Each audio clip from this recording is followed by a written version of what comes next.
PSR ఆంజనేయుల్ని కలిసినప్పుడు ఈయన అడిగాట, ఏంటి మీరు ఎందుకు యాంటిసిపేటరీ బెయిల్కి అప్లై చేయలేదు అని. ఆయన ఏదో చెప్పాడు అంటాడు.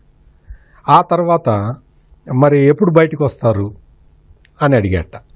ఇప్పుడప్పుడే నేను బయటకు వచ్చే అవకాశం లేదు, నా మీద వరుసగా కేసులు పెడుతున్నారు అని చెప్తున్నాడు. ఉండవల్లి అరుణ్ కుమార్ ఈ ప్రశ్నలు అతన్ని అడగటం, అతను చెప్పిన సమాధానాల్ని బయటికి వచ్చి చెప్పటం, బేసిక్గా ఇది కంటెంప్ట్ ఆఫ్ కోర్ట్ కిందకు వస్తుంది. పిఎస్ఆర్ ఆంజనేయులు రిమాండ్ ఖైదీ, రిమాండ్లో ఉన్నాడు. నువ్వు ఆయన్ని రిమాండ్ చేసింది న్యాయస్థానం, రిమాండ్ చేసింది చంద్రబాబు నాయుడు ప్రభుత్వం కాదు. రిమాండ్ చేసింది ఒక జడ్జి ఒక తీర్పు చెప్పి ఒక ఆదేశాలు ఇచ్చి రిమాండ్లో పెడితే అతని దగ్గరికి వెళ్ళి నువ్వెప్పుడు బయటకు వస్తావు అంటే ఆయన ఇంకా నా మీద కేసులు పెడతారు అని ఆయన చెప్పటం, ఇవన్నీ కూడా కంటెంప్ట్ ఆఫ్ కోర్ట్ కిందకు వస్తాయి.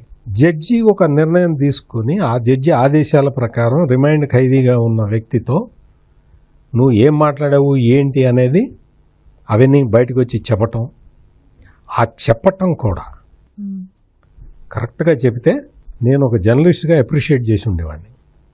కాదంబరి జత్వానీ మీద కుక్కల విద్యాసాగర్ అనే ఒక వైసీపీ నాయకుడు, జగన్మోహన్ రెడ్డికి అత్యంత సన్నిహితుడు, ఒక తప్పుడు కంప్లైంట్ ఇస్తే ఆ తప్పుడు కంప్లైంట్ ఆధారంగా బాంబే వెళ్ళి ఆ అమ్మాయిని పట్టుకొని వచ్చి ఇక్కడికి బలవంతంగా తీసుకొచ్చి 42 రోజులు కన్ఫైన్మెంట్లో పెట్టిన దాని మీద కేసు ఇది.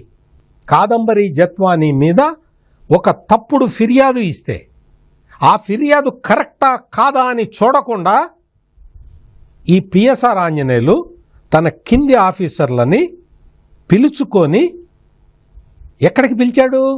సీఎం ఆఫీసులోకి పిలిచి మాట్లాడితే ఆ కేసు ఇది తప్పు కదా.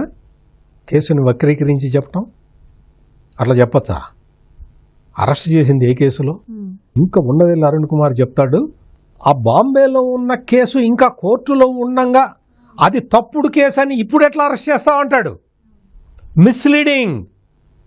ఉండవల్లి అరుణ్ కుమార్ చెప్పిందంతా మిస్లీడింగ్. ఇక్కడ కుక్కల విద్యాసాగర్ పేరు పిఎస్ఆర్ ఆంజనేయులు నీకు చెప్పలేదా? నువ్వు మాకు చెప్పలేదా? What is this? కుక్కల విద్యాసాగర్ ఇచ్చింది కరెక్ట్ కంప్లైంట్ అయితే కుక్కల విద్యాసాగర్ ఏమిచ్చాడు? తన ఆస్తిని కాదంబరి జత్వాని అమ్మడానికి ప్రయత్నించింది అని చెప్పాడు.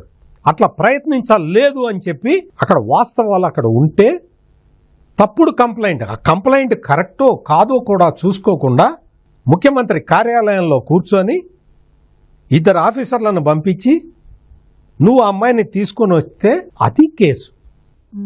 దీనికి పోలీసులకి, పోలీసు వ్యవస్థకి దీనికి ఏంటి సంబంధం? ఉండవల్లి అరుణ్ కుమార్, పోలీసులు పనిచేయాల్సిన తీరు ఇది కాదు అని చెప్పటానికి ఈ కేసు.